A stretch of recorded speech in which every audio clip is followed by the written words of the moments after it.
Welcome everybody, and I'm happy to be here with my with the guests, with the talkers. And first, we are going to speak today about a subject that those with New Year know very well because it is country Angola, and the west side of Africa. But he's going to tell that well better than me. The question we are going to try to understand today is the link between Angola and China, and if with this reflection, with this thinking, we could understand maybe a little more about the link between China and the whole Africa. So first, I'm going to let Poata speak because he's going to make a very short, 5 minutes, no more. Speaks about the history of Angola. Always European talking about Africa. Yes, it's really horrible. Nevertheless, my point would be, it is impressive that we finally talk about Africa. We have two African panelists today with us, which is great. I hope to make a lot of mistakes for Voz do Povo to correct me. That's the point. That's why a white man is going to talk about Africa. Well, it's a very special country in Africa. And let's say Angola is in Africa an exception. Well, each country is an exception on itself. But there is something very exceptional in terms of Angola, which I think presents, in a way, an example of what happened and is happening to Africa. On the other side, that's my position, Angola presents also many opportunities, examples of what can be made to change those problems which have been paradigmatic, which is bad enough for them to exist. So I would start, well, I'm from Portugal. Portugal has a very unusual connection to Africa. This connection has been changing over the centuries. In 1484, a Portuguese sailor went in very small boats. It was called the caravela. Caravela is a beautiful name, but if you saw one in real measures, you will think, wow, this was really small. How these guys managed to go all around Africa with it? So in 1484, the Portuguese sailor Diogo came to Congo. When they turned the Gulf of Guinea in Africa, the Portuguese didn't find not many organized societies after that. They found the Benin Kingdom, the Mali Kingdom. They were organized but very structured kingdoms. Some of them in their last days of before the decadence. But after that, it was very difficult to find structured societies to deal with. And the first one they found, concerning that part in Africa, was the King of Congo, with a huge empire at that time in the 1500s, and they made a kind of a deal. The Portuguese was very happy. They can find an ally, the King of Congo. They send people to cooperate with, construction workers, missionaries, teachers, all that. It didn't work that good as people were expecting, but that has to do not with the fact that Europeans were not made for African climate back then, but because they went to India and found even more developed societies where they could earn more money than in Africa. Nevertheless, this alliance stayed for a long time, and Brazil was discovered in 1915. They didn't immediately recognize its potential, but as it grew, in 1575, there was a need to construct something big in those parts of Africa. Well, they didn't want to disturb their alliance with the King of Congo, so they decided to construct the Luanda. So they founded Luanda in 1575. It didn't work that well because the kingdoms around them were not so keen in having foreigners there to disturb their life, but they stayed. They had many wars. They stayed. They developed a kind of in those first years. It's very interesting. For instance, there is some export data from São Paulo Salvador de Luanda, like the city was called back then, and King of Congo exported tissues. They were making textiles. Yes, amazing. 100 meters of textiles were exported from the King of Congo. So it was not just slaves, like many people would say. No, there were many other things that people could deal with. Actually, from Angola, copper, gold, and many other stuff, elephant, ivory, was exported from those areas, which is quite impressive if we take into account that actually the next century we'll have this slave trade dominating most of the trade with Africa. And in this case, it's very interesting to see they made alliance with little kingdoms everywhere, and and with this alliance, they would transport slaves from the center of Africa to the coast, which they would be exported mostly to Brazil, but also to other parts of the continent of America. So in 1641, the Dutch wanted to invade Angola in order to steal from the Portuguese the slave trade. They stayed 8 years there, and in those times, a kind of disbalance between the powers that existed before happened, and one of the most amazing characters from Angolan history came about. Ringezinge. Yes. Mata, you know what I am going to say. Yes. Okay. Very short. Ringezinge, an amazing woman that managed to balance powers, wanted to maintain her independence. She's a bit saw as the mother of Angolan nationalism. It's not so true. But it's a very interesting figure. She was very intelligent. She knew how to write and read Portuguese. It's impressive to see her curricula or her life, sometimes by her own words, which is quite interesting. After that period, Angola went to a kind of a depression time, just based on slave trade. In 1705, it's an interesting point in regeneration of Angola. Very important people from the Portuguese society, some of the highest aristocracy, went to be governors in Angola. And in 1764, more or less, Angola is actually, those governors, which came with many things like bringing water to the city and so on, actually managed to create a society that was aware of itself. This is the most important thing. It's a new society of mixed people that is aware of itself. So it's the most interesting thing. What happened after this is that Portuguese governors didn't stand. The Angolans would get so fed up of them and would kick them out. So each 3 years or each 1 year or each sometimes some months, Portugal had to send a new governor and expect or pray that the Angolans would accept them, which is quite an impressive story in Angola if we look at Africa. In 1936, the slave trade traffic is banished, but it keeps rolling as illegal traffic, sometimes supported by the authorities. But after that period, around 1870s, a new type of economy reappears in Angola. It's an amazing economy based. It will be an economy based on the production of food and some minerals for export. And also, a lot of that economy is also based to maintain that big city called Luanda itself and its society, which is quite impressive. In 1961, finally, in 1910, Portugal has a kind of Republican revolution.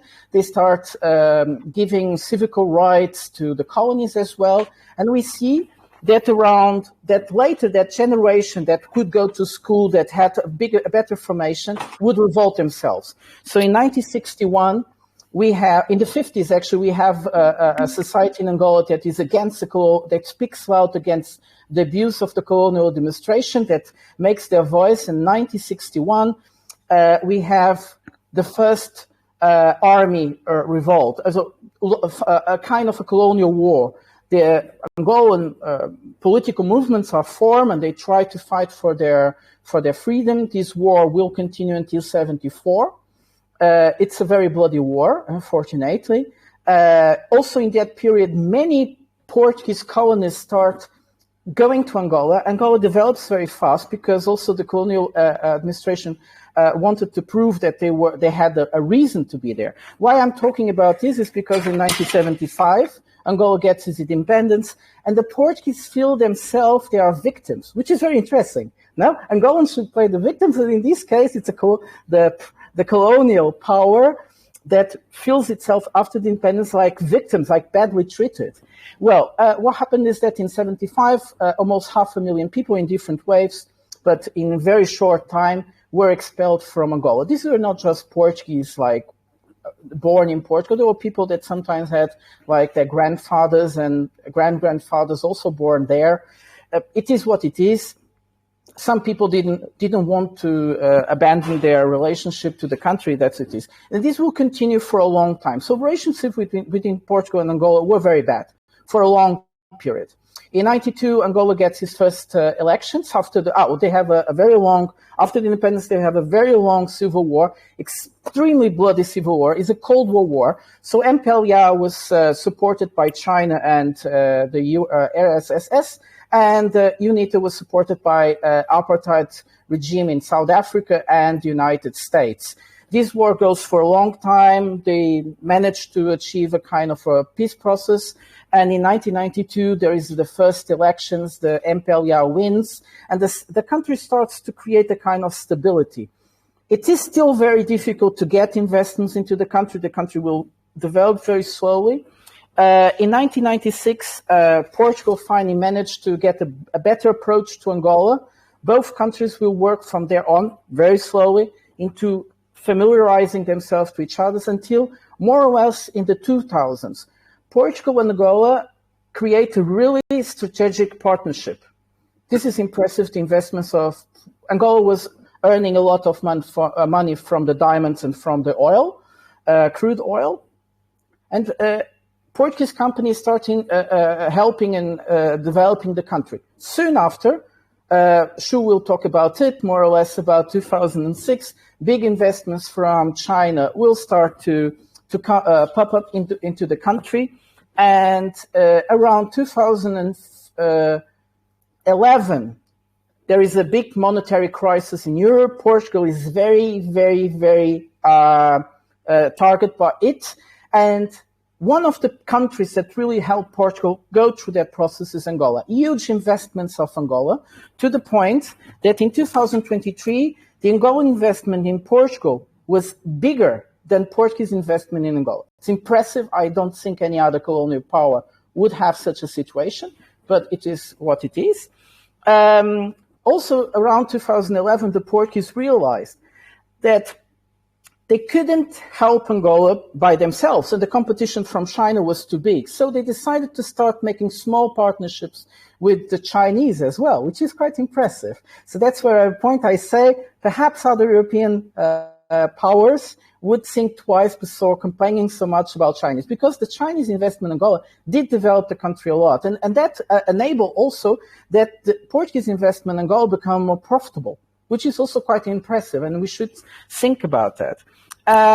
So I was thinking that in 2023, there is a 5 billion investment of Angolans in Portugal, and Portuguese have 5,090,77 billion millions in Angola, which is quite good.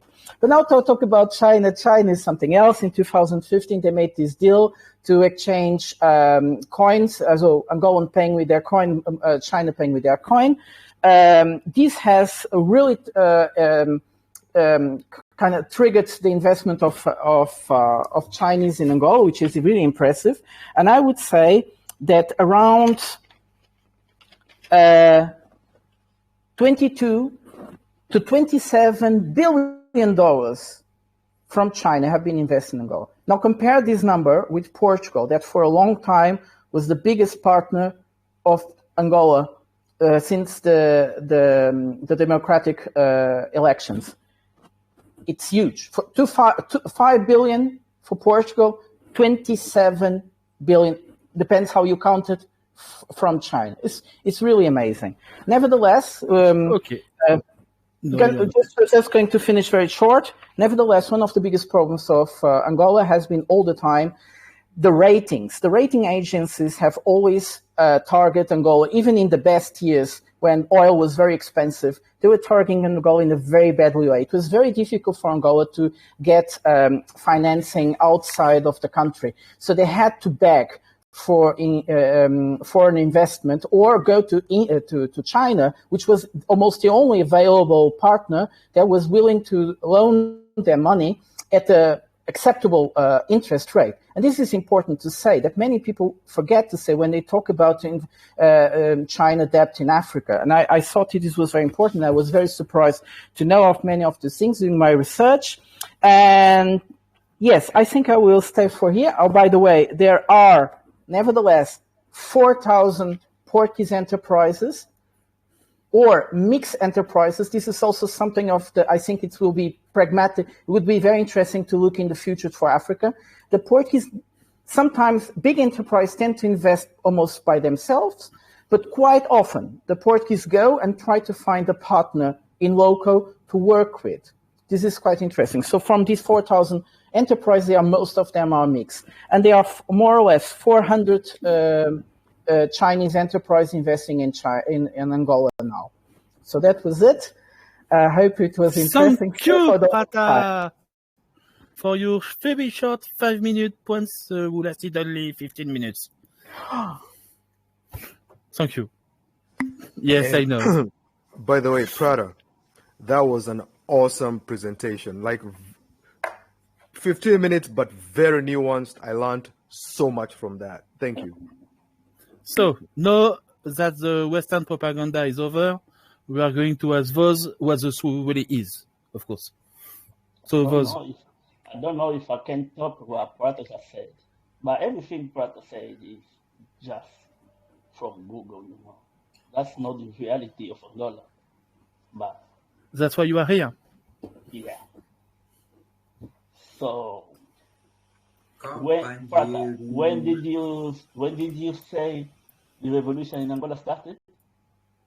The evolution, in what sense? Angola has been evolving for thousands of years.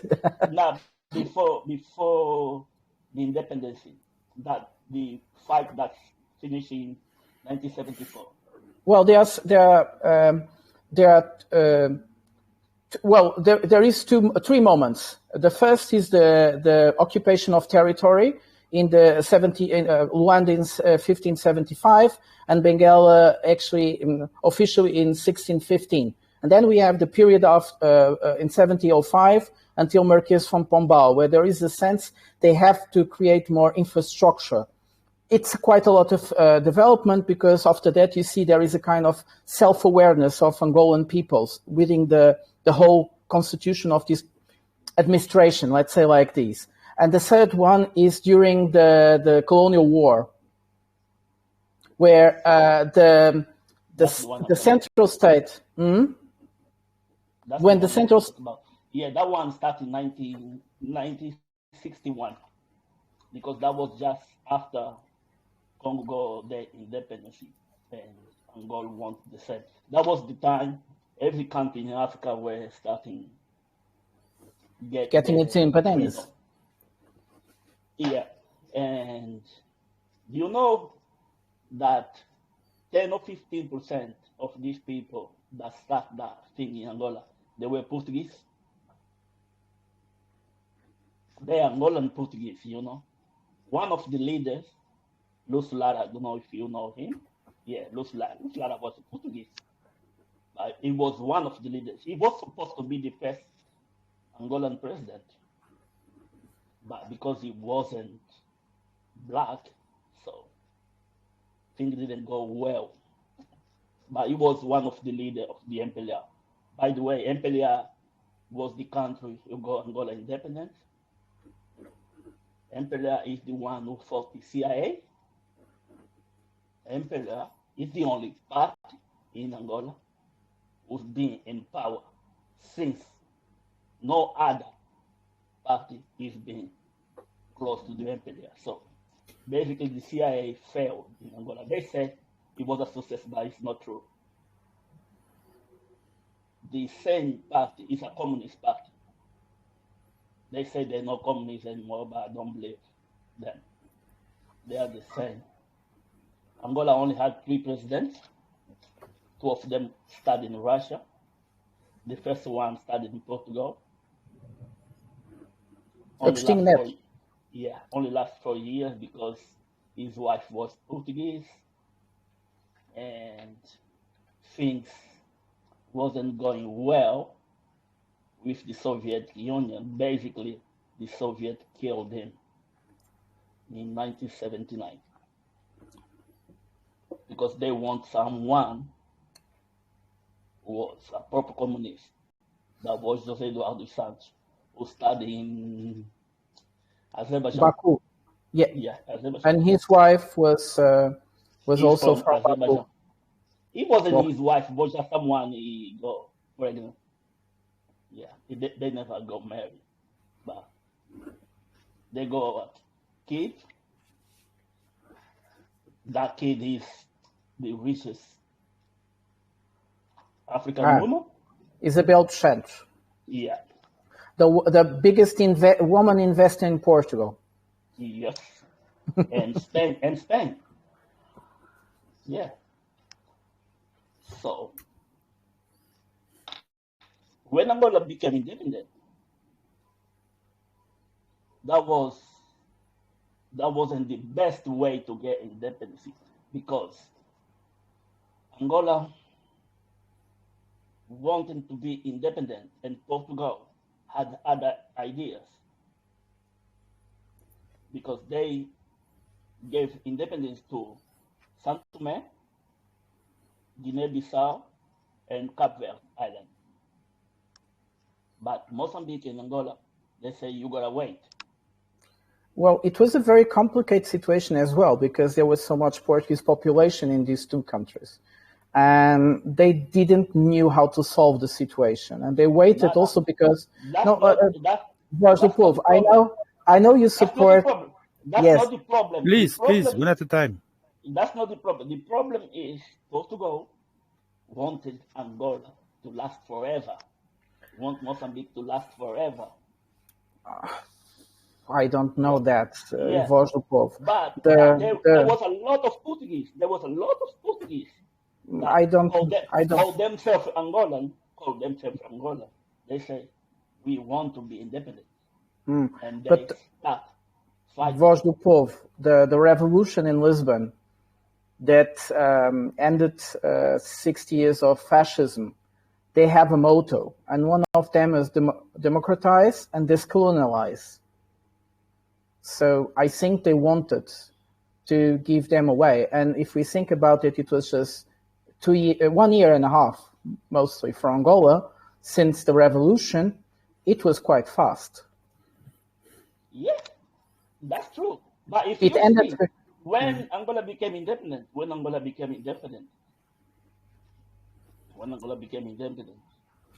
you know, the people who were in government, there were like 6 of them were Portuguese. They were Angolan, but Portuguese. You know why? Because these people didn't want anything to do with Portugal anymore. But these people call themselves Angolan.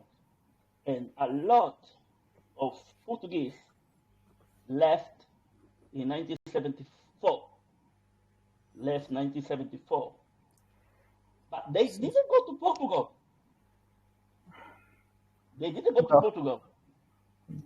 Because they said we are African. We deserve to be in Angola. They just went down south. All of them went to Namibia, but they found out there is no place for us here, so they went all the way down to South Africa. If you go to South Africa, there is more Portuguese in South Africa than Portuguese in Angola. Let's not make this too much colonial story. I already exaggerated. Let's go to China because this is the point. Really? We're gonna get to China. Yeah. These people, when they went to South Africa, a lot of Angolans, black Angolans, they went with them because they were happy the way the country was going to get their independence, because there was, you know, that African thing, the tribes. Basically, everyone from Empelia, they are from the central of Angola. Them was the guy from Unity, they're from south. And there was another one that was the biggest party, basically the Angolan favorite, that from north, FNLA. These guys, they were the big deal. They were supported by the French. These guys were the big deal. They were supposed to be the first party to get Angola independence. But Agostinho Neto, he knew he had no chance. So they went to Portugal in, I think it was March or April. They, in Alvor, they signed a deal, a peace deal, and they're gonna get election in Angola. But Agostinho Neto knew I had no chance with this guy. I had no chance with UNITA or FNLA. So what he did, he traveled. When he left Portugal, he went all the way to Soviet Union. He went all the way to Moscow. He wasn't a communist, but he knew communism would be the only way he would get the country for himself. So he dropped Soviet Union and asked the Soviet, so you've been supporting us, because Soviet Union was supporting everyone at the time. Everyone, not just Emperor, everyone. Who was more important, the Soviet Union or China at those first 10 years? Soviet Union always been the number one, always been the number one. So he went there and asked for help. So the Soviets say, okay, we're gonna sort you out. We can't get involved in this war because we just finished the Vietnam and with the United States and stuff. So we can get involved straight on this war. But we got someone who's gonna help you. So this was Fidel Castro. And what was your perception when you were... That's when Cuba get in. So Agostinho Neto went to Luanda, left Soviet Union, went to Luanda to proclaim independence. When the other guys, Savimbi was the guy from UNITA, and the one supported by the Americans. Yes, Ode Roberto was the one from FNLA, support from France. What happened? Agostinho went to Angola with the Cubans and start the civil war.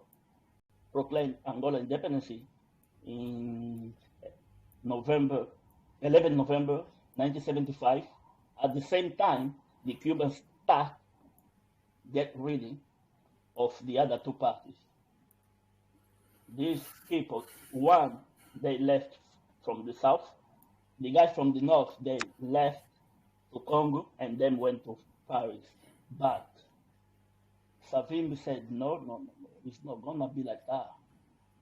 He went all the way to South Africa, who won a piece of Angola, and told them what's the deal.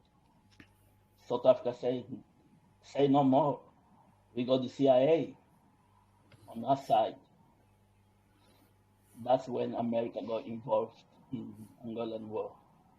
And that war lasts until 1991. Then there was an election. 92? Election, yeah, in 1992. I think it was, if I remember well, was in... It was in the summer. August, I think. It's no I was a Angolan. kid. It's no Angolan summer in Angola. That's basically is the cold time. It's the end of the cold time, even though it's like 27 degrees at that time. So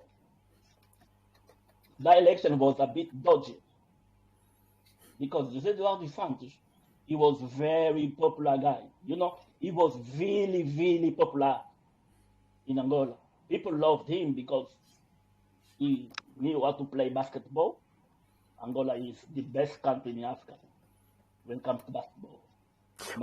Something that is very interesting as well is that both got support from Portuguese political parties as well. So MPLA, being the communist, was actually supported by the Portuguese right, and Savimbi, being actually the right-wing fascist, was being supported by the Portuguese left.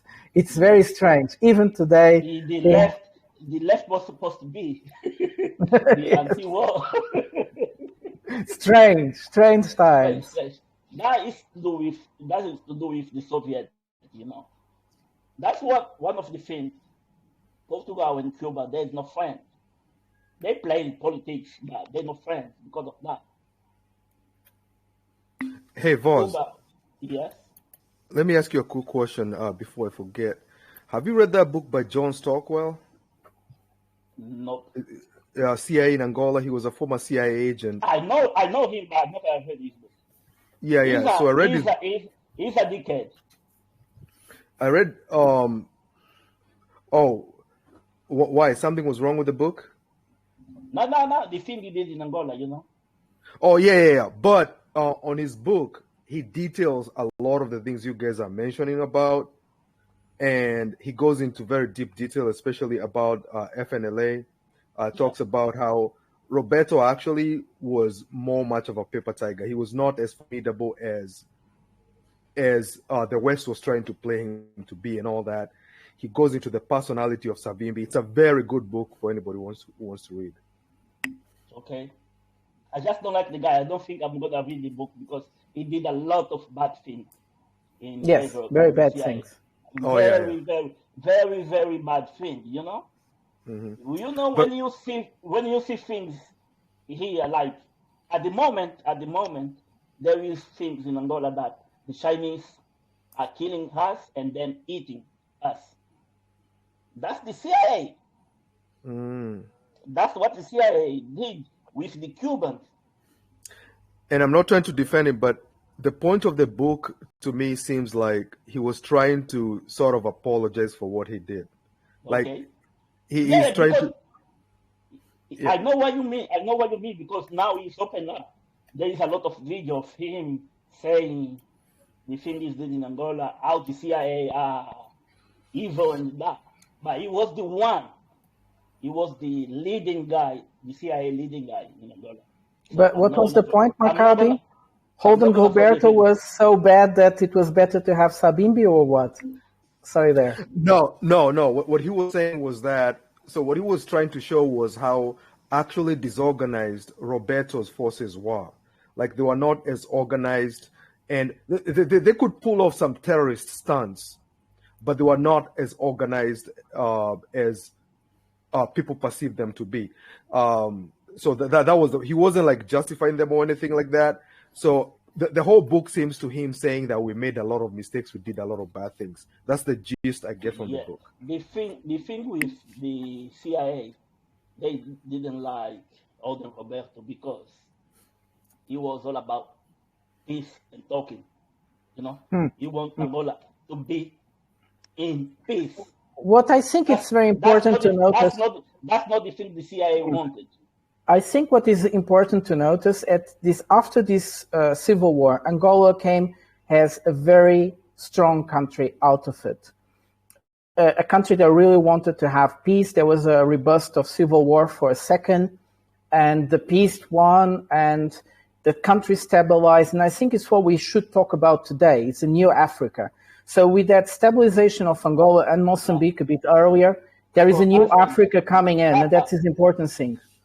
For us to get to the new Africa, we need to go to the old Africa. We did it. Yeah. We're gonna get there. Trust me, we're gonna get there. I have some info. Because when China only got involved after the Soviet Union collapsed.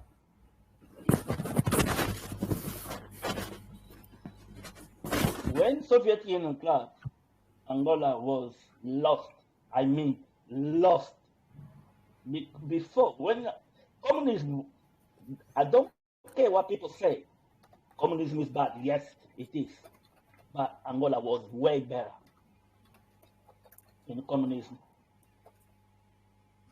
And let me ask you something real quickly as well. I'm sorry I have all these questions because you guys are throwing in a lot of information. Wasn't there a point where Savimbi was kind of flirting with the Chinese, pretending to be a Maoist guerrilla? He studied in China. He's doctor 3 times. He studied politics, science politics in China. He speaks Chinese. And he was also a Methodist, right? He was a Methodist, right? So that's connection with the USA, I think. Yeah. Oh, okay, got it. And he was studying medicine in Portugal, but he never finished it. So when did the Chinese drop supporting him? Because were the Chinese and apartheid in South Africa supporting him at the same time, or what time did the Chinese drop Savimbi? The Chinese wasn't really supported him. He just studied there, He just studied there. And who helped end the apartheid wasn't Savimbi. It was José Eduardo Santos. The government of Angola go like 75% of the power to end the apartheid in South Africa. I think South Africa was trying to invade Angola. Angola resisted and got independence from Namibia. Angola was the one who gave independence to Namibia. After that, the South Africa knew we are done. We can't go all the way. So they had to finish it. This is why when Nelson Mandela was freed, the first country he visited was Angola. So, Vosh, it's very interesting what you said. So, the MPLA was supported by the Soviet Union and also the Soviet Warsaw Pact countries. There were a lot of Germans, Angolans in East Germany as well, and the Iron Curtain falls. You still had a very bad relationship with Portugal. You start having an amazing relationship with Brazil, and China is not yet there. So during this period, how did Angola came around? As I said, after the Soviet Union collapsed, things started changing because Angola had everything. We had everything. It wasn't perfect, but everyone in school looked the same because we had uniform. When you are out of school, we had shoes, the clothes, all the same because you know how Soviet Union worked. Is factory for everyone to make everything. We had everything. The Soviet Union helped a lot Angola. Yeah. But when it ended, what happened? Yeah, when Soviet Union collapsed, Angola had like 7-8 years of misery. I mean misery because there was no help. A lot of people had money. The government people had money, and that was it. The people starting getting lost before you would go to the shop and find everything. When things changed. Everyone had a job. After. When things change. So it's 98? 2000? 1995, I think. No, I think it was later. That changed in 1995. Okay. That changed in 1995. But in 1997, I think José Eduardo saw what China did with Nigeria. and he knew China is the country we need. So in 1997, he went to China and signed the deal for China to start invest in Angola. I should also say, in 1996 is when Portugal finally starts maintaining good relationship with Angola. The CPLP, the Portuguese-speaking countries organization, was founded with a lot of effort from Brazil. Actually, it was Brazil that brought Portugal and Angola together. Hold on, Prata. Angola and Portugal, good relationship starting, I think, in 2002. Good relationship. Yeah. Before that, it was too hard for Angola. Yes, it was very hard, exactly. So the CPL, for Angola to get into Portugal.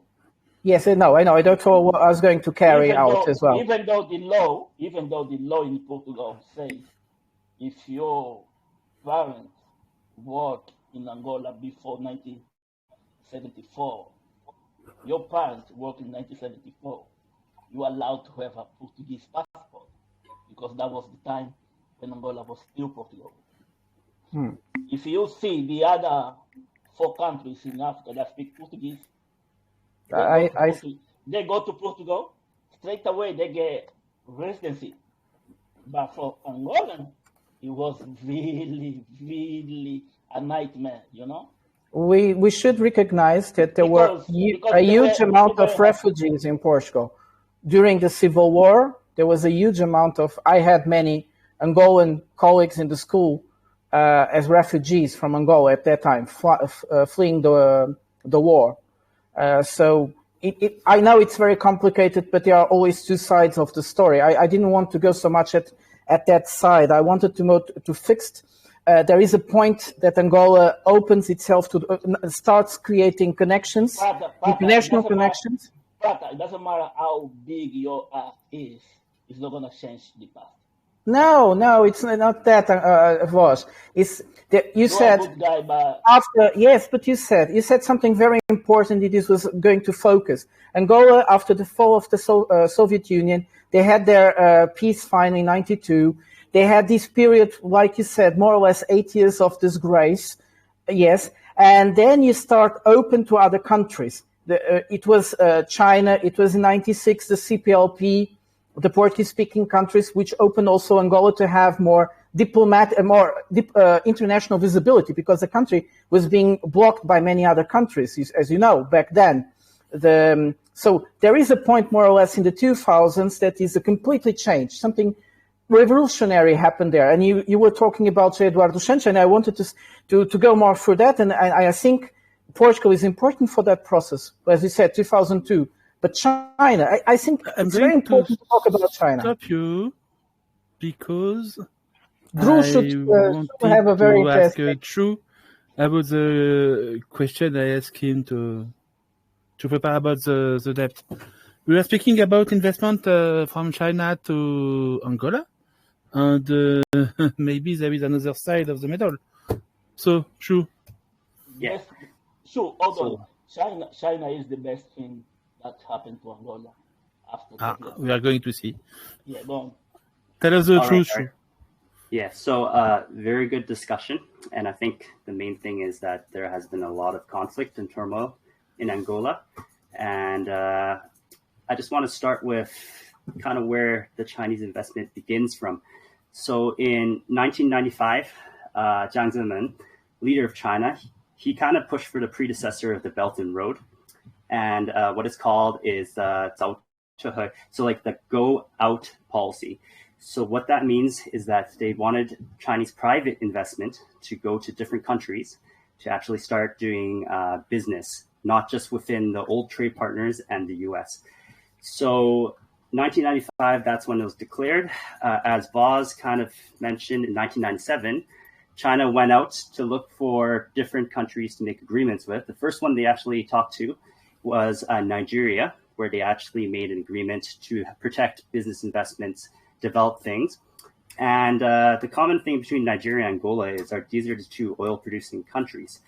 So China actually set up a very specific kind of private investment fund. It's called the China International Fund. That was done in 2003. And that was kind of a private enterprise with strong government backing to go there and see if there could be a negotiation.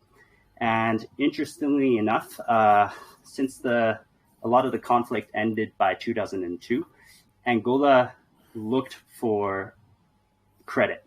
They looked for loans. But because the way the IMF is structured and the way other countries looked at Angola's rating, they refused to give it. And the only condition that they would actually give them funding and money was if they could have people inspect their government, monitor their government. So this was not really something that Dos Santos wanted to do. So in 2003, they signed the framework agreement with China. So the key part of this is they provided a LIBOR percentage plus 1.5%. And the purpose of this was to increase oil trade with China in exchange for health, education, infrastructure. No military, no basing, just purely infrastructure for oil. And kind of this plan was, as it was worked out, they made an agreement roughly of around 10,000 barrels of oil per day to China. 2006, it was important enough for the prime minister to go over there. They loaned $9 billion, all oil backed. And they actually sent at one point a peak of 300,000 Chinese workers to start building housing, education, power stations, and the Angolan airport. That number has gone down since, but the investment was quite large in phase one. And this was mainly financed by the Exim Bank. So Exim is Export-Import Bank. In addition, they also started creating a lot more kind of loans for infrastructure projects, building highways and different housing complexes.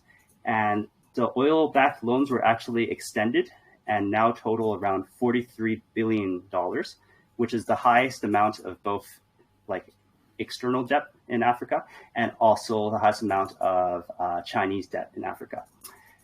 So more than a quarter of all the lending from China to Africa was towards Angola.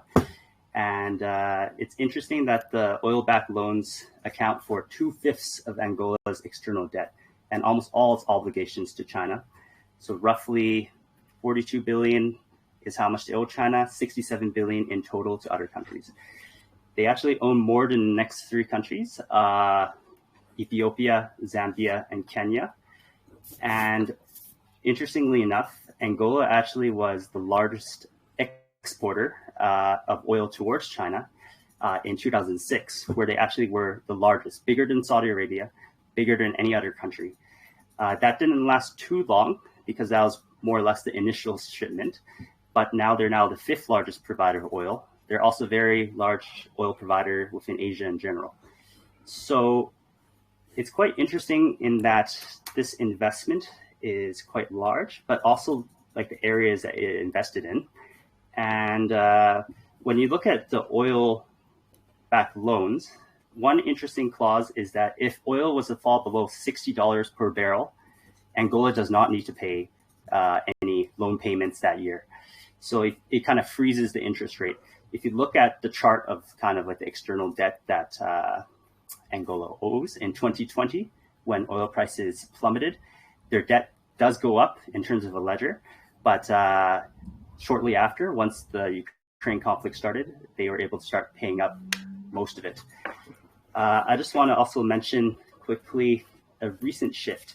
So as China has a very large presence in Angola, both the new president, João Lourenço, has started to maybe diversify his investments.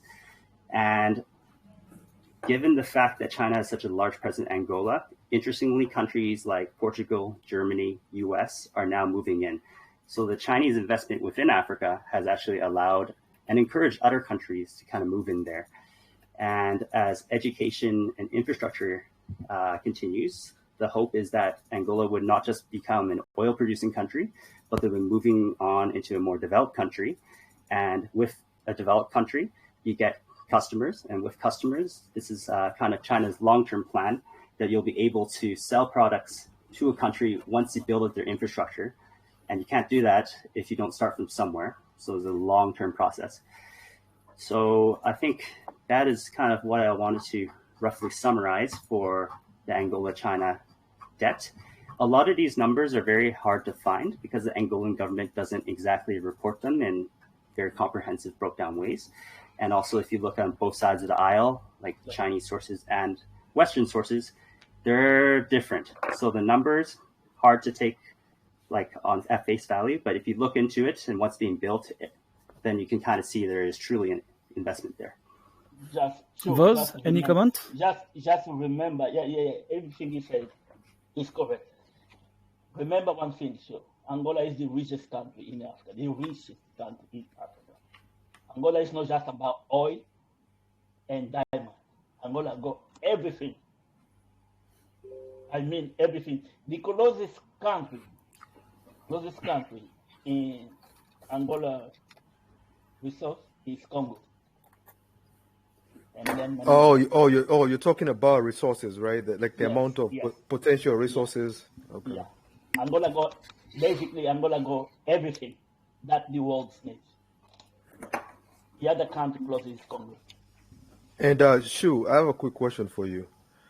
So the oil deal that you explained, did you say when the prices are low, then the Angolans don't have to pay interest, and when they're high, then they pay interest, right? Yeah, exactly. They have a clause in there where it's $60 a barrel or lower. They don't need to pay the interest. They can ship the oil if they want to. It might be at a bit of a loss, but if you look at the chart from 2020, you can actually see their debt kind of like go up because they actually were looking for other sources of funding.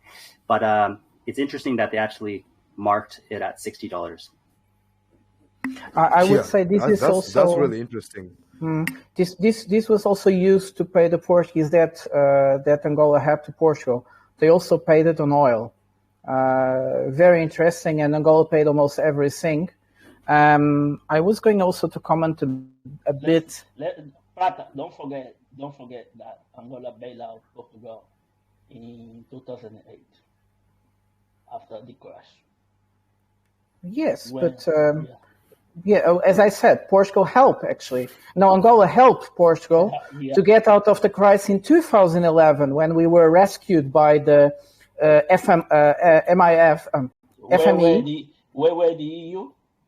Nothing. It was Angola mostly, a bit Brazil, and the EU gave us money at extreme interest rates.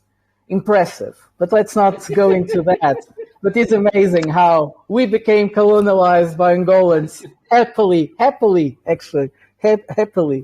I wanted to say something also quite completing what Shu said, which I think it was an amazing presentation. I could never do that better.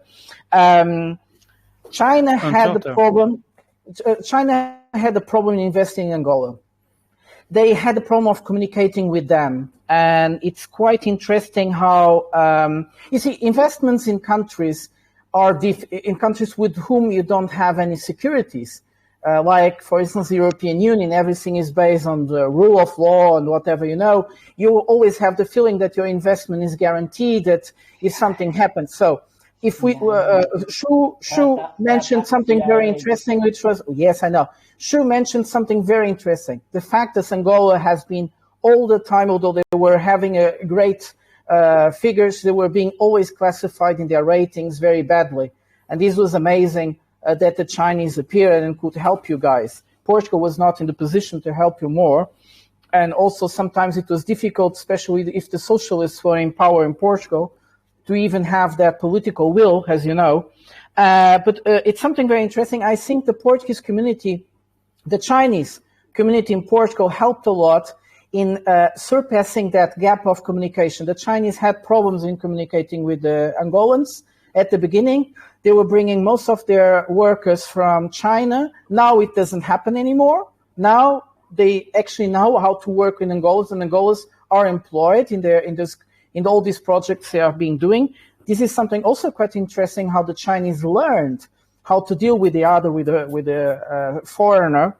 I hope the Portuguese helped a bit. Also, I think I told you that there was a moment where the Portuguese companies, understanding that they couldn't compete in price with the Chinese offers, they decided to cooperate with both, which was making joint process. I think it's also a good solution for the Europeans, instead of getting out of their arrogance from superiority, coming down, understanding China is a great partner to work with and not a partner to compete with. This is very important. And I also wanted to say that one of the biggest problems about investment all over Africa, but Angola as well, I read an amazing paper made by an Angolan girl in the Catholic University of Angola, of Luanda. And she was writing about this farming, agro-investment. They have a huge yield of maize, corn, almost 5 tons of corn per hectare, which is like, for most of the countries, really good. Is almost 3 times bigger than normal production of maize in Angola. So it's really good. But their problem is they just have 2 hours of electricity. So they have to burn 35,000 liters of oil, of diesel each month. So electricity is something very important. And I notice one of the things that many African countries really are trying to fight is the ability to have electricity to continue to develop their countries. We see South Africa now being completely limited in their economical figures because they don't have enough electricity for many reasons. It doesn't matter. So this is something please, all over. We are going to let Makeda speak. Makedi speak. It's just my last comment about Shu, which I think is very interesting. He spoke about the highways. One of the most interesting things that was the Chinese also had to recuperate in Angola was the railways, the very old railways. They recovered, and the idea was to be able to go inside of Angola, to create new markets there, to develop. Also, a lot of the investment of Angola is not in Luanda. 90% of foreign investment in Angola is in Luanda. The Chinese are some of the very few that go to the interior, which is amazing. And I wanted to point out that. And I was very surprised and somehow proud for you guys for being so adventurous. Nevertheless. So, Makedi, what do you think of all that? Yeah, first of all, Shu, that was an awesome presentation. I mean, that was an awesome presentation. Yeah, you just compacted that information and delivered it quite well. So there's something that Prata said, and I wanted to comment on that, which is mainly the Chinese more or less running business and doing most of the work initially. So at first we were told that's what the Chinese do in Africa, right? So I came to learn that that's not actually true, and that what it is it's part of most of it. I'm not saying all of it, but most of it is part of an agreement, which is we start the industry, and then when you guys have enough personnel who are trained enough to take over, then they take over. And that was very clear in Ethiopia and their textile industry. So the textile industry in Ethiopia has been built massively by the Chinese. I mean, we're talking about operations like in the US now, even in Walmart, you have Ethiopian jackets, which is really amazing of a feat. But most of the high technical people who are running the industries are Chinese, but they're slowly getting replaced by Ethiopians after either hands-on training or after either education is somebody goes through schooling and whatnot. So that's actually an interesting point. And the other thing is the issue of power. Yeah, electricity, that is the biggest problem that Africa as a continent has. And that's the one thing. The reason why Ethiopia, I think I mentioned this in a different platform, but the reason why Ethiopia is doing so well industrially is because of the dam they just built. You can't develop a country if you have blackouts. It's not going to happen. Nobody's going to try and run an industry with the diesel plants. So that's not going to work. So now that's why you're seeing a lot of most of these leaders are talking about nuclear. I don't know the technicalities of nuclear and exactly what is needed and why everybody's not doing it. I don't know whether it's a shortage of uranium or whatever. But yeah, power, electricity, most of the countries that would, like Egypt does well because of, I think they have a nuclear power plant or two, right? So yeah. Where is the Ethiopian dam? It's almost on the frontier. Yeah, on the Blue Nile. It's almost under the border, because the border is when the plateau, the Ethiopian plateau, falls down. So it's exactly there where they built the dam. It will be something huge, probably one of the biggest dams ever built, in ability to concentrate water.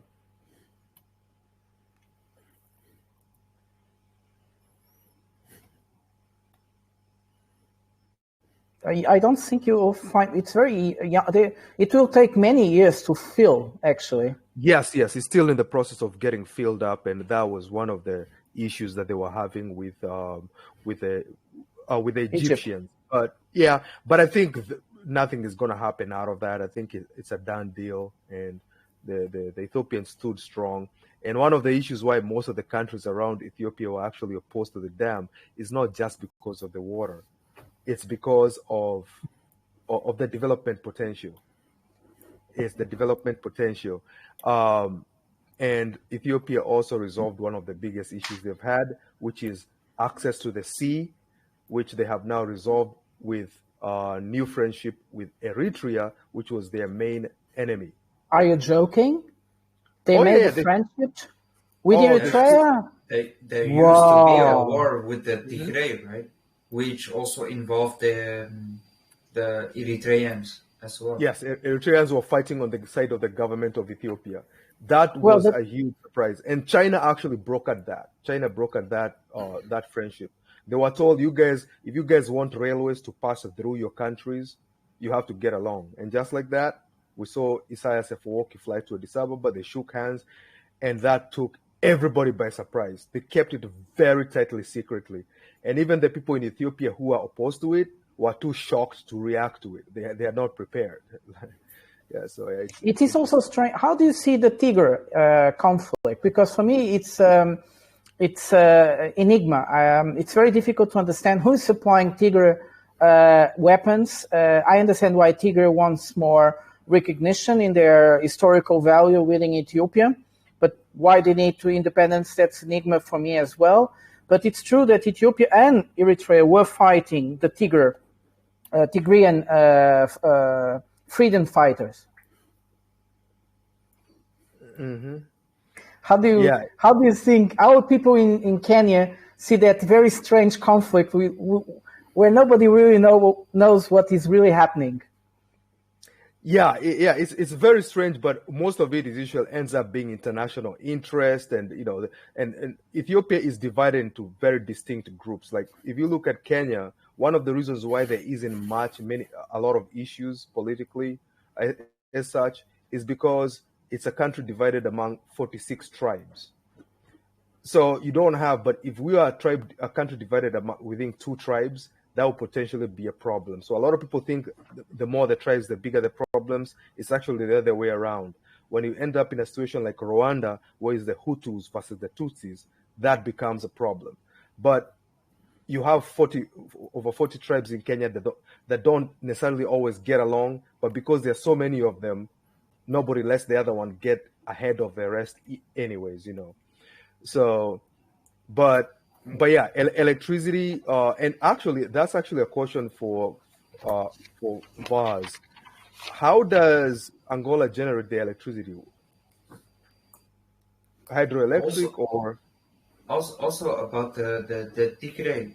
I think the difference was, or the one of the main problem is that the Tigray they encompassed a very vast territory amongst, I think, if I remember correctly, it was 3 different countries, which currently is Ethiopia, the Eritreans, but also parts of the Somaliland. So the Tigrays, they were very spread around. So they were very much a conflict zone in various areas and received sponsorship from different parties in order to keep able to fighting. It was Ethiopia who was the most resistant against them, so the concentration predominantly was between the Tigray and Ethiopia, as to where Eritrea already separated and backed down in much regards. In regard to Tigray, I must say. So Tigray is where the capital, the historical capital of the Abyssinian Empire, the Christian Empire that gave birth to Ethiopia later, was founded. So the Tigrays see themselves as the founding fathers of the Ethiopian culture, the Christian culture, the Coptic Christian culture. And they have a kind of resentment when in the 1900s, the capitals, well, actually in the 1600s, the capitals start moving more to the center of the country in the 1800s. So in the end of the 1800s, it moved to Addis Ababa. Tigray historically had a kind of resentment because they were like not recognized as an important and center and more earning to development. But this is just an excuse, like you were saying, Trey, I think you said it very well. Many people are betting on the continuation of this conflict in order to create perhaps what Makiash said, which is to block those corridors to the sea that are so much important for Ethiopia to become a more developed country, or to sustain its development, which is very important. Voj, how is electricity in Angola? Are you listening to us? I think he has some technical problem. I have some information about it. Dams, mostly. Dams. Some projects are very old. They finally completed after many decades, mostly with the help of the Chinese. The problem was that many projects were actually kind of simplified plan during the Portuguese colonial time. And then, of course, rivers changed their sides and things were not going well. The Portuguese started doing some, but everything went very bad. It was like an explosion of money. And the Chinese finished those dams. They have to make much more dams. But the problem about the dam is that Angola has not many very high mountains, so it will be difficult. The dams have a limited process. But what is very interesting about the dams is they will be able to irrigate huge amount of lands. So there is a very positive thing about the dams in Angola, especially in the Rio Cuanza, which transversal almost goes all the country. It's a very important river, but they have many other nice rivers to construct some dams. The future, I don't know. I think they probably would go for solar. At the moment, they also get a lot from thermoelectric dams. Of course, Angola has very rich in oil, so that's there. Oh yeah, I knew they wouldn't be in a lot of trouble because of oil. They can always diesel themselves out of anything. You know. But the dams have this very interesting fact. It's not so much for electricity. They need electricity like hell, but for irrigation, and that will enable the country to become a really agricultural power. They really have a lot of water. They don't have tendency bad weather. Their weather is very stable, like Voz do Povo said when I said in the summer, and he said, we don't really have winter or summer. It's a very stable. I would like to remember something very interesting. It's a very old project. It was to produce wine in Angola. And the prospects of producing wine in Angola was 3 harvests a year. The weather is so perfectly stable that just with irrigation, they could trigger the vineyards to produce 3 times. Like they think that the year stopped earlier, and they would target them to think, okay, spring came again and again, 3 times harvest. It would be. They made the project in Brazil later, and I think now they're investing again to try it in Angola. But the first preliminary results were amazing. So on average, usually how many harvests do you get from wine? Like how many grapes in One. a year? One. One. And they have 3, you said? They could the one in Brazil, which is copied, it's 3. Mm-hmm. 3 hectares. Of course, you don't. Of course, you have to be reliable on fertilizers like hell. That's obvious. Mm-hmm. Yeah, and because by the way, they don't have an issue, because one of the main issues with manufacturing fertilizer is actually the processing part of it.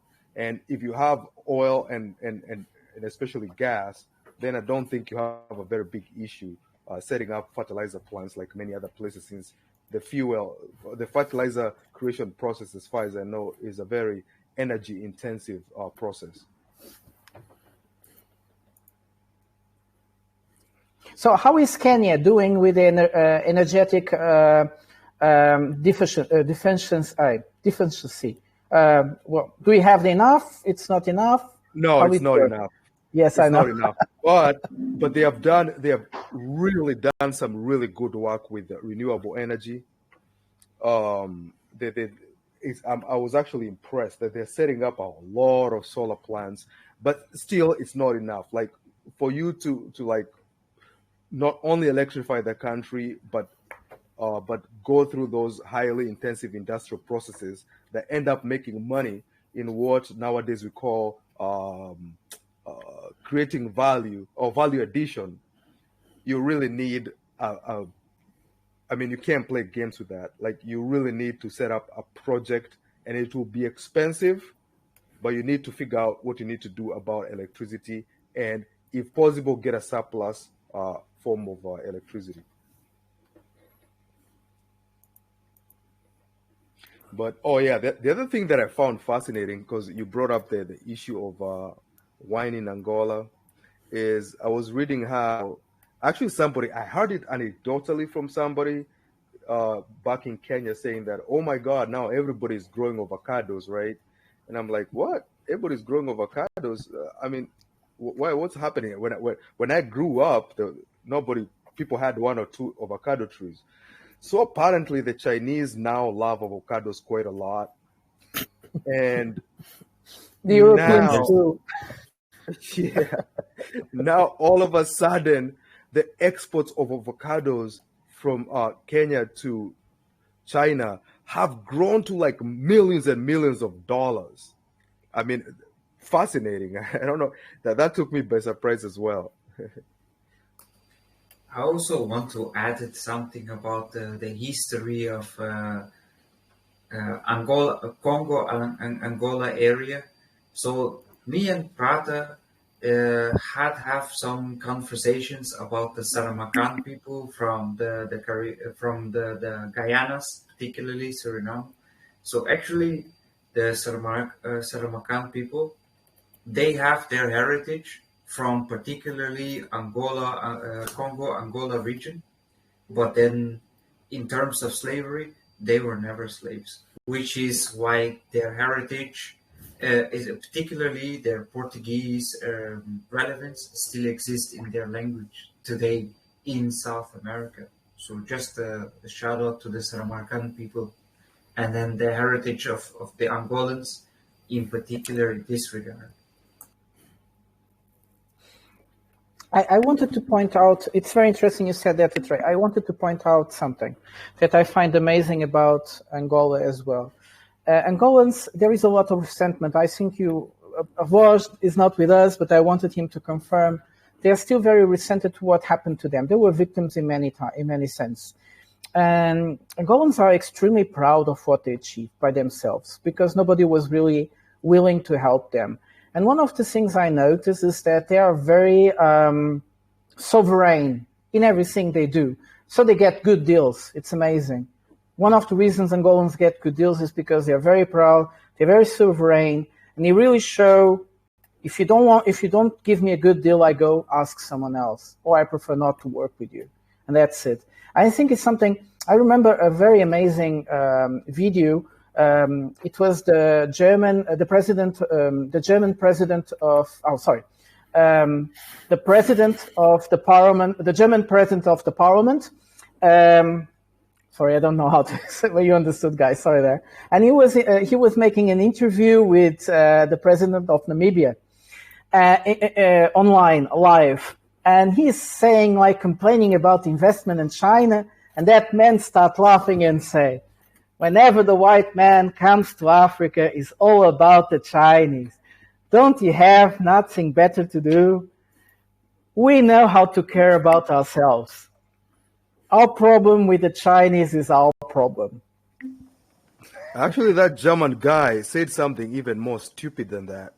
He said that, oh, the number of visas given to Chinese exceed the number of visas given to Germans. I'm like, dude, what? Who thinks like that? A visa is given to somebody on a purpose. It's not like the Namibian government was saying, hey, no more Germans. That means the Chinese have more business and have more reasons to go to Namibia. You know, it's not like that. That was a very silly statement. I mean, and it goes to show you how most of these, it was like, an arrogant statement. It was arrogant. It's arrogant. And you know the camera is on. Yeah. But that's something I find amazing. Difference. Oh, go on. Okay. Yeah, I think it's a fundamental difference between some mentality because, like, with any Western power, there's always going to be the historical side. And China does see that. And I think the main thing is that when China looks at Africa, they don't look at a country with easy to get resources. They see countries with resources that they hope they can trade with so that eventually they can become developed and they can be consumers of products, right? With that, you need airports, infrastructure, you need business partnerships, familiarity. So it's a bit different than if you, like even in Ghana, when they built that hydroelectric dam by the Americans, and they used most of that power to get aluminum, but then they didn't give the power to the people. Like, part of that deal was actually you had to use that power for the American company for profit, versus like if you actually go there and you do things like education, vocational training, exchanges, you can actually have a more robust, like, future consumer market. So I think it's quite interesting. And like, even with China, the way to look at the different African states, each country is like a case example. Each country generally has a private company that's focused especially on it, just to like make sure they cater to sensitivities and also the diversity within Africa. I also want to add on to this. So for the consumerist market, China is also diversifying its market in different technologies, particularly to attract the African markets as well. So, for example, because Africa is a very big continent, which is very rich in resources, but also very big in population. So, Diverse. if you look at, for example, just the smartphone aspect of things, as to where you have several big names in the smartphone market, but the Chinese smartphones, they are catering also to the African market, as to where they develop technologies that would help the Africans to get in touch, not only by making their phones cheaper, but also develop their products that would help the Africans into want to buy their products. So the consumer aspect of it is very much catered to also their market as well. So this is another point. And Atreo, you're very right, and actually, Shu actually mentioned that. This was actually stated at one of the meetings in the OAU, and there was a Chinese representative. And I'll never forget something he said, because it was very important and a moment of very great honesty. And I'm surprised that the Chinese don't usually start with that line, which is, he said that eventually they're going to have difficulties with the markets in the West. The problem with selling their goods to the African market is that Africa doesn't have a strong middle class that would actually afford the Chinese high-end goods. So they said part of the Chinese strategy is to basically increase the amount of money Africans are making, and develop the necessary infrastructure so that they can actually end up consuming high-end Chinese goods that usually go to the West. Now, if somebody is an idiot, because I saw some comments a couple of Africans made that they're like, oh, so they want to exploit us. I'm like, dude, pay attention to what the guy said.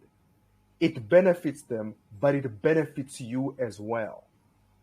You know, so I'm glad that guy said that, because that's the language I speak. Like all the loud things you hear in the media and the loudest guy on Twitter, that's all that is noise. But when that guy said that this is their strategy, it made a lot of sense, which is actually was a good thing to hear. I wanted to come back to the idea of what I saw at New Africa when I made all that report about the east of Angola. I wanted to create a kind of idea that this game of martyrs and perpetrators, like in the colonial game, kind of deletes the history of people living there with their aims and strategies and how they dealt with the occupation and so on. And I think Africans need to recover that history of themselves as actors that had a voice and act in certain moments, and not just like being occupied. And in that sense, they will discover a new sense of proudness in their history, but also in their position in the world. And I think this will perhaps create what I think it's Pan-African investment.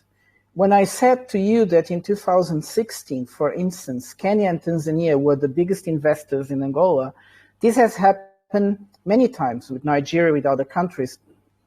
Well, not like the biggest, but with very high investments all over the years until now. And I think this is also very interesting what is happening. This is the building up of markets in Africa in African countries, created by neighbors or other African countries within themselves. So I'm going to cut you here because we need to do the closing. So we are going to ask first Akedi. Do you have last thing to say to everybody? To everyone? And I think you're mute. Yeah, I am. I'll quickly, first of all, agree a little bit with what Prata said in terms of people going farther than that, farther than the history they've had. And yes, within the continent, the trade is going to go faster. And the reason why trade and interdependence is going to grow faster is the same thing we're seeing on social media in the world. People are getting more together, and that includes the business elites.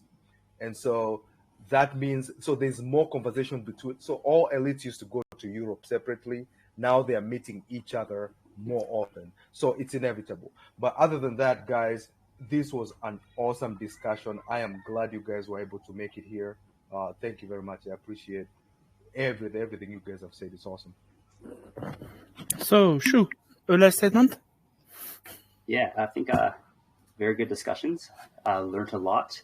Even while we're waiting, I was searching up the avocado deal between Kenya and China. So there's definitely a lot of business that things are not like in the public media view. But as the country grows, like in China, as it moves on from an export market to consumer market to high-end manufacturing, it'll need more markets. And Africa's one of the big ones. So while it might be, some people say the Pacific century right now, the next one could easily be in an African era. So I think we need to kind of take Africa seriously from an economic point of view. And also Africa is eventually going to have a loud political voice. So the weight of the world is going to shift to the global south. So thank you. And Atreyo, do you have some more to us? Yeah, no, I am very thankful that I will still be able to participate and join this panel, even though I was not really part of the plan, and I still owe a question or an answer to a question several VCs or panels ago. But either way, yeah, Thank you, guys. It was very interesting, even though I wasn't really relevant or prepared for this one. Thank you, anyways. I'm going to speak before Prata is going to do the last closing, because I'm sure he has still a lot of things to say. So I'm very happy that everybody were able to be here. In my plan, I wanted to ask a second question, but it's going to be for another recording. And because we were lucky today to have two people from Africa, and so I wanted really to everybody to speak about this continent, because I think for the future is really important, and that basically it's the future for all of us, especially for those who are actually in Europe. Africa is going to be very, very important. So, Prata, your turn to close for everyone. Well, guys, thank you so much for having the patience to listen to me. This is one of my favorite topics. I'm from Portugal. When I grew up, I had so many African friends at school. Like I said, many from Angola that came as refugees, especially until the 12th grade, and also many of Cape Verde. So we kind of feel very much together. Also very interesting, the influence of African Portuguese in Lisbon Portuguese is huge. We have a lot of slang words that are actually from Luanda, so that makes us a kind of brothers somehow. But let's not go into that. I think some points I find amazing that we developed that I think we should think more in the future. Pan-African development, Global South, interdevelopment, especially with the idea of Brazil, which is already acting more in West Africa, and India that is wake-upping now, also with very assertive interconnections to East Africa. We are seeing the Arab countries reunited again after some kind of slippness for a while. And last but not least, we didn't talk too much today, but this is about almost all Global South. It's the geopolitics of roads, rails, and navigation. When the roads, trains, and ships don't go to the north but travel between the south, something is changing. And this is important. We should not forget it. Thank you for watching us. I hope you like it. Listen to our discussion. Write us something in the comments. Give us a thumb up if you think it was worthwhile. And see you next time. I just wanted to finish by two thank you. The first one to Shu, who is dealing with everything is technical in these videos, the thumbnails, the editing, and a lot of things. Thank you, Shu, you are the best. And the second one, I wanted to thank Wyatt from DPA to allow us to share all these videos with you guys. Thank you, everybody. Thank you, Shadowvid. One more thing. I have one more thing before we drop off, because I remember that in one of the open mics, I got absolutely roasted, burned, murdered for having so much support and faith in Africa, and particularly the East African Union. I wish that in the future, or in the near future, we could actually have a discussion about the developments of the East African Union, because I still have faith in the countries involved in the East African Unions and the developments that are ongoing. So hopefully we can already start preparing and triggering this discussion, especially with Vos already having or being a guest for the Angola. Now with Makiadi-san, he actually is from an East African country, Kenya in particular. Maybe we could already start the future for East Africa, and how this is going to be a relevant factor of Africa in total, but also on the world stage, as I think it is very relevant for us in the future. So that's it. So thank you, everybody. Awesome. Bye. Bye.